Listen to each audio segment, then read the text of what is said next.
বিরোধীরা আমাদের আমাদের আন্দোলনকারী নির্যাতিত নিপীড়িত মানুষকে তেমনিভাবে বাসা বাড়িতে ঘরে এবং দোকানে ব্যবসা প্রতিষ্ঠানে গিয়ে তারা তেমনিভাবে হামলা করেছে একই কায়দায়। আমরা তার মানে এই পাকিস্তানি প্রবক্তা এবং পাকিস্তানি দূষণ এই শেখ হাসিনা দর্শনী বেগম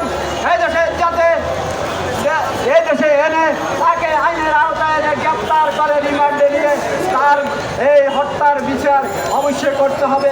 এখনো বাংলাদেশের বিরুদ্ধে কিন্তু ষড়যন্ত্র চলছে। এই শেখ হাসিনা আমার বাগিনা অটিজম সজীব ওয়াজেদ জয় উনি বলতেছে ওনারা নাকি রাজনীতি করবে আবার বাংলাদেশে। আসুন, আপনাদের মুখে পাটা থাকলে আসুন, আমরা রাজনীতি করুন, আমাদের সাথে আমরা রাজনৈতিক মাঠে খেলবো।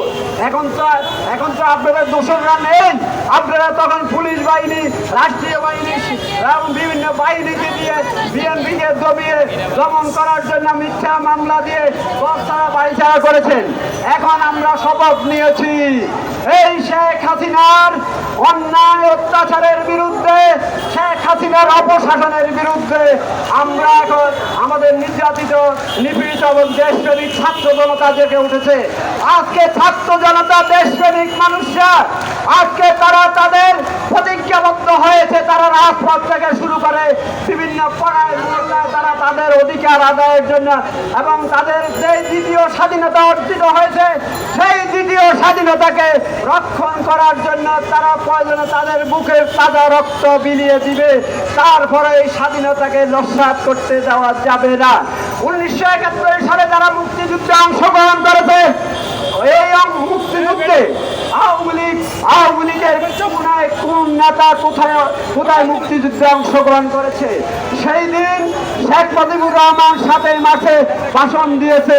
এটাই কি মুক্তিযুদ্ধের চেতনা হয়ে যায়?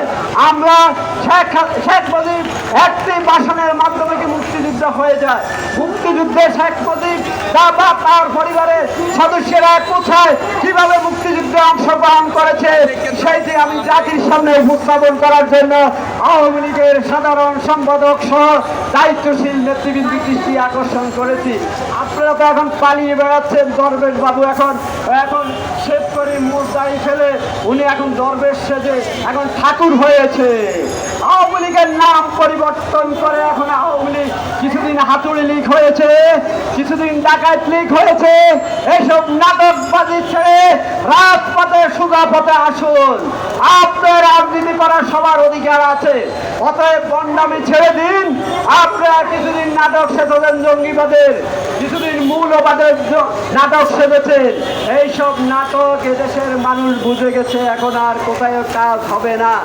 আপনারা বিদেশে মিশন গিয়ে বিদেশিদের কাছে বাংলাদেশের ভাবমূর্তি ক্ষুণ্ণ করার জন্য আপনারা নিজেরা হিন্দু সম্প্রদায়, বৌদ্ধ সম্প্রদায় উপর আপনারা ঘর বাড়িতে হামলা করে মামলা করে আপনারা বলেছেন এটা বিএনপি জামাত করেছে। এটা বিএনপি জামাত করে না। আপনাদের কিন্তু 1971 সালে ব্যাংক ডাকাতি থেকে শুরু করে আপনাদের পুরানো অভ্যাস রয়ে গেছে। সেই অভ্যাস আপনারা বিভিন্নভাবে বিভিন্ন এজেন্ডার মাধ্যমে আপনারা বাস্তবায়ন করার চেষ্টা করেছিলেন।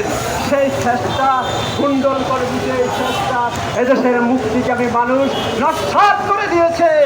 সেই মুক্তিকামী মানুষ, এই জাগ্রত জনতা আজকে তারা তাদের হাজার নেতাকর্মী তাদের বুকের তাজা রক্ত দিয়ে তারা এদেশকে দ্বিতীয় মুক্তিযুদ্ধ অর্জন করেছে। দ্বিতীয় মুক্তিযুদ্ধে তাদের বিজয় অর্জিত হয়েছে। অতএব আপনারা সাহসিকতার সাথে যে ভূমিকা রেখেছেন, আপনাদের ভূমিকা এবং আপনাদের সাহসিকতা এদেশের মানুষ চিরকাল স্মরণ করবে বলে আমি আশাবাদ ব্যক্ত করছি। আসলে এখানে আমাদের